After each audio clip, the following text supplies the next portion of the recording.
अवधूत चिंतन श्री गुरुदेव दत्त श्री स्वामी समर्थ। नमस्कार, तुम्हा सर्वांचं आपल्या स्वामी शक्ती या चॅनलमध्ये मनापासून स्वागत आहे।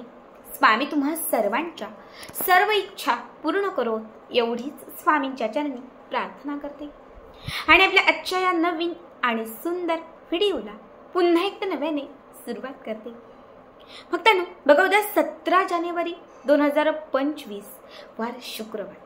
आपल्यापैकी सगळ्यांनाच माहिती असेल की उद्याचा शुक्रवार हा अत्यंत खास आहे, कारण उद्या या नवीन वर्षातील पहिला संकष्टीचा योग आहे। उद्या नवीन वर्षातील पहिली संकष्टी चतुर्थी, अत्यंत बघा महत्त्वाचा दिवस। संकष्टी नावातच सगळं काही आहे। संकटांचा नाश करणारी, विघ्नांना दूर करणारी, संकटांना पळवून लावणारी म्हणजे संकष्टी। संकष्टी चतुर्थी ही गणपती बाप्पांसाठी समर्पित असते आणि ज्या घरामध्ये संकष्टीचं व्रत धरले जाते त्या घरामध्ये नेहमी सौख्य आणि समृद्धी प्राप्त असते। बऱ्याच वेळा इच्छा असूनही आपल्याला हे व्रत करणे शक्य नसते। कधी फिजिकल कंडिशन असतात, कधी मेडिसिन चालू असतात, म्हणजे आपल्याला नाही जमत। अशा वेळेस तुम्ही एखादा उपाय किंवा एखादी सेवा जरी केली तरी तुम्हाला त्या संपूर्ण चतुर्थीचे फळ लाभते। अशीच एक सेवा किंवा असाच एक उपाय मी तुम्हाला आजच्या व्हिडिओमध्ये सांगणार आहे। आपल्या आयुष्यातून दूर गेलेल्या प्रत्येक व्यक्तीला आपल्या आयुष्यात पुन्हा परत आणण्यासाठी, आपल्याशी न बोलणाऱ्या त्या प्रत्येक व्यक्तीला आपल्याशी बोलायला लावण्यासाठी, ज्या ज्या लोकांनी सतत अपमान केला होता त्याच लोकांकडून मान प्राप्त करून घेण्यासाठी, समोरील प्रत्येक व्यक्तीला आपल्या मागे पुढे करण्यासाठी एक सर्वात प्रभावी उपाय सांगणार आहे। उद्या संकष्टी चतुर्थीपासून ही एक वस्तू तुम्ही जर तुमच्या सोबत ठेवायला सुरुवात केली तर तुमच्याकडे असणारी अट्रॅक्शन पॉवर इन्क्रीज होईल। तुमच्याकडे असणारी जी मोहिनी आहे ती वाढत जाईल। परिणामी समोर असणारा प्रत्येक व्यक्ती तुमच्या बोलण्याने मोहित व्हायला सुरुवात होईल। तुमच्या आयुष्यामधून जी जी लोक तुमच्यापासून खूप दुरावली होती, तुमचा पती, तुमची पत्नी, भाऊ, बहीण, जे कोणी तुमच्यापासून खूप दुरावली होती, ती सगळी नाती या एका उपायामुळे किंवा या एका वस्तूमुळे पुन्हा तुमच्या आयुष्यात परत येतील। आता हा उपाय संकष्टीच्या दिवशी का करायचा, तर बघा, काही उपाय हे त्या दिवशी केल्याने त्याचे शुभ फळ आपल्याला प्राप्त होतात। काही उपाय हे एकादशीचे असतात, काही उपाय पौर्णिमेचे असतात, काही उपाय अमावास्येचे असतात, तसेच काही उपाय हे संकष्टीचे असतात। विशिष्ट तिथीला, विशिष्ट मितीला जर तुम्ही एखादी त्यानुसार सेवा केली किंवा एखादा उपाय केला तर त्याचा जो लाभ आहे हा त्वरित शीघ्ररित्या मिळतो। म्हणून उद्या संकष्टी चतुर्थीच्याच दिवशी आपल्याला हा उपाय करायचा आहे। आता सगळ्यात पहिली गोष्ट, उद्या सगळ्यांनी लवकर उठा, स्वच्छ पवित्र स्नान करा। त्यानंतर सकाळच्या ज्या काही गोष्टी असतील त्या आपल्या उरकून घ्यायच्या आहेत। सकाळी गणपती बाप्पांना अभिषेक घालायचा आहे। अभिषेक घालत असताना आवर्जून अथर्वशीर्ष म्हणा। अथर्वशीर्ष म्हणत असताना जे गणपती बाप्पांना अभिषेक घातलेला तीर्थ असेल तर त्यातलं थोडंसं तीर्थ आपल्या मुलाबाळांना प्यायला द्या, किंवा आपल्या घरात कोणी आजारी व्यक्ती असेल तर त्या व्यक्तीला थोडंसं ग्रहण करायला द्या। असं म्हटलं जातं की अथर्वशीर्ष म्हणून म्हणजे गणपती बाप्पांना घातलेलं जे अभिषेक असतं त्याचं तीर्थ जर प्राशन केलं तर आपली सर्व पाप दूर होतात, संकटमुक्त होतात आणि आपल्या आयुष्यामध्ये, आपल्या जीवनामध्ये आलेले सर्व अडथळे निघून जातात। मुलांनी हे तीर्थ ग्रहण केलं तर मुलांची बौद्धिक क्षमता व्यवस्थित होते। आजारी व्यक्तीने हे जर तीर्थ ग्रहण केलं तर त्याचा आजार संपतो।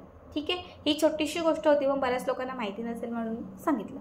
आता उद्याचा खास उपाय, उद्या आपल्याला आपल्या घराच्या आजूबाजूला नर्सरीमध्ये किंवा जिथे कुठे शक्य असेल तिथे जायचं आहे आणि तिथून आपल्याला धोत्र्याच्या झाडाचं एक छोटंसं मूळ, धतुरा ज्याला धोत्र असं म्हणतो, धोत्राचं मूळ असेल ते चालेल किंवा धोत्राचं फळ असेल तर तेही चालेल। बघा, धोत्रा जो गणपती बाप्पांच्या सेवांमध्ये सर्वात प्रभावी असतो। गणपती बाप्पांना जसा जास्वंद खूप आवडत असतो, गणपती बाप्पांना दुर्वा खूप महत्त्वाचा असतो, तसंच गणपती बाप्पांना धतुरा हा देखील विशेष प्रिय असतो। याच धोत्र्याचं फळ किंवा मूळ तुम्हाला उद्याच्या दिवशी आपल्या घरी आणायचं आहे। त्याचबरोबर बघा, धोत्रा हा मोहिनी निर्माण करण्यासाठी, धोत्रा हा अट्रॅक्शन पॉवर इन्क्रीज करण्यासाठी, धोत्रा हा समोरील व्यक्तीला आपल्याकडे खेचून आणण्यासाठी खूप महत्त्वाचा वनस्पती मानला जातो, जो ज्योतिष आणि पुरातन शास्त्रामध्ये सर्वात प्रभावी मानला जातो। म्हणून उद्या संकष्टीच्या दिवशी आपल्याला मूळ किंवा त्याचं फळ आपल्या घरात आणायचं आहे. जे काही आणाल ते तुम्हाला अगोदर एका प्लेटमध्ये ठेवून त्याच्यावरती थोडंसं जल म्हणजे पाणी, शुद्ध पाणी अर्पण करायचं आहे. ते थोडंसं व्यवस्थित धुवून घ्यायचं आहे. त्यानंतर मूळ किंवा फळ जे काही तुम्ही आणलेलं असेल ते एका लाल कापडामध्ये ठेवायचं आहे. एक छोटं लाल कापड, लाल रंग गणपती बाप्पांचा रंग आहे. लाल रंग हा गणपती बाप्पांना प्रिय असणारा रंग आहे. त्यामुळे संकष्टीच्या दिवशी बघा आपण लालच वस्त्र परिधान करतो आणि लाल असणाऱ्याच ज्या काही वस्तू आहेत त्या गणपती बाप्पांना आपण अर्पण करतो. म्हणून लाल रंगाचं एक छोटं वस्त्र घ्यायचं आहे. त्याच्यावरती हे मूळ किंवा जे फळ तुम्ही धोत्रेचं आणलेलं आहे ते ठेवायचं आहे. त्यानंतर आपल्याला 7 अख्ख्या फुलवाल्या लवंगा घ्यायच्या आहेत. फुलवाल्या 7 लवंगा, 7 लवंगा एका प्लेटमध्ये घ्यायच्या आहेत. आपल्या उजव्या हातामध्ये सगळ्यात पहिली लवंग घ्यायची आहे. जी व्यक्ती आपल्यापासून दूर गेलेली आहे, जी व्यक्ती आपल्यापासून दुरावलेली आहे, ज्या व्यक्तीला आपल्याला आयुष्यात पुन्हा परत आणायचं आहे, त्या व्यक्तीचं नाव घ्यायचं. नाव घेत असताना जो मंत्र सांगतेय तो मंत्र तुम्हाला म्हणायचा आहे ओम क्लीम, ओम क्लीम क्लीम क्लीम 3 वेळा म्हणायचं. ओम क्लीम क्लीम क्लीम सागर वश वश स्वाहा.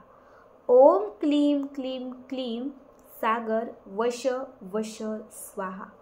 तुम्ही तुमच्या पत्नीसाठी करताय, तुमच्या पत्नीचं नाव सुगंध आहे, तर तुम्ही म्हणा ओम क्लीम क्लीम क्लीम सुगंधा वश वश स्वाहा. जे कुठलं नाव असेल ते म्हणायचं आहे आणि वश वश वश स्वाहा हा मंत्र एक तुम्हाला म्हणायचा आहे. ठीक आहे. त्यानंतर अभिमंत्रित केलेली ही जी लवंग आहे ही तुम्हाला त्या धोत्र्यावर म्हणजे ते लाल कापड जे आहे त्या लाल कापडावर धोत्र्याच्या बाजूला ठेवून द्यायचे आहे. पुन्हा दुसरी लवंग घ्यायची, 7 वेळा हा पुन्हा मंत्र म्हणायचा. पुन्हा अभिमंत्रित केलेली लवंग धोत्र्याच्या जवळ त्या कापडावर ठेवून द्यायची. 7ही लवंग अभिमंत्रित करायच्या, त्या कापडामध्ये व्यवस्थित ठेवून द्यायच्या. त्यानंतर हा म्हणजे हे धोत्र्याचं फळ आणि त्यासोबत घेतलेल्या ह्या ज्या लवंग आहेत ह्या त्या कापडामध्ये घट्ट बांधायच्या. आता तयार केलेली जी पोटली आहे ही आपल्या उजव्या हातात घ्यायची, आपल्या उजव्या हातात घ्यायची आणि 7 वेळा गणपती अथर्वशीर्ष म्हणायचं. फलश्रुती नाही म्हटली तरीही चालेल, डायरेक्ट 7व्या वेळी फलश्रुती तुम्ही म्हटली तरीही चालेल. गणपती अथर्वशीर्षम हे असं स्तोत्र आहे जे कितीही कठीण, कितीही मोठी किंवा कितीही आडलेली तुमची इच्छा असेल तर ती इच्छा त्वरित पूर्ण करतं. गणपती अथर्वशीर्ष हे गणपती बाप्पांचं सर्वात प्रभावी स्तोत्र मानलं जातं. म्हणून तुम्हाला 7 वेळा हे स्तोत्र म्हणायचं आहे. 7 वेळा हे स्तोत्र म्हणून झालं. बघा नसेलच शक्य म्हणणं तर तुम्ही 3 वेळा म्हटलं तरीही चालेल. कमीत कमी 3 किंवा जास्तीत जास्त 7 वेळा तुम्हाला हे स्तोत्र म्हणायचं आहे. त्यानंतर हे जे धोत्र्याचं फळ आहे जे कापडामध्ये आपण बांधलेलं आहे हे तुम्हाला तुमच्या जवळ तुमच्या सोबत ठेवायचं आहे.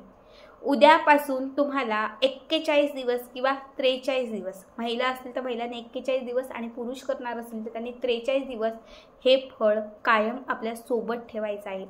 या एवढ्या दिवसांमध्ये अजिबात ते हलवू द्यायचं नाही. मासिक धर्म महिलांचा असेल तरीही ते सोबतच ठेवायचं आहे. रात्री झोपाल तेव्हा उशीखाली ठेवून द्या. जेव्हा तुम्ही सकाळी उठाल म्हणजे सगळं तुमचं आवरलं, कामासाठी बाहेर पडत असाल तेव्हाही ते तुमच्या वॉलेटमध्ये, पॉकेटमध्ये जेवढं शक्य जवळ असेल तेवढ्या जवळ ते ठेवण्याचा प्रयत्न करा. 41 ते 43 दिवस खूप जास्त झाले. त्याच्या आधीच तुम्हाला त्याचा लाभ होताना दिसेल, अनुभवायला सुरुवात होईल, अट्रॅक्शन पॉवर इन्क्रीज होईल, मोहिनी निर्माण होईल. समोरील प्रत्येक व्यक्ती तुम्हाला मान सन्मान देईल. तुमच्या आयुष्यातून दुरावलेली प्रत्येक व्यक्ती तुमच्या जवळ येईल.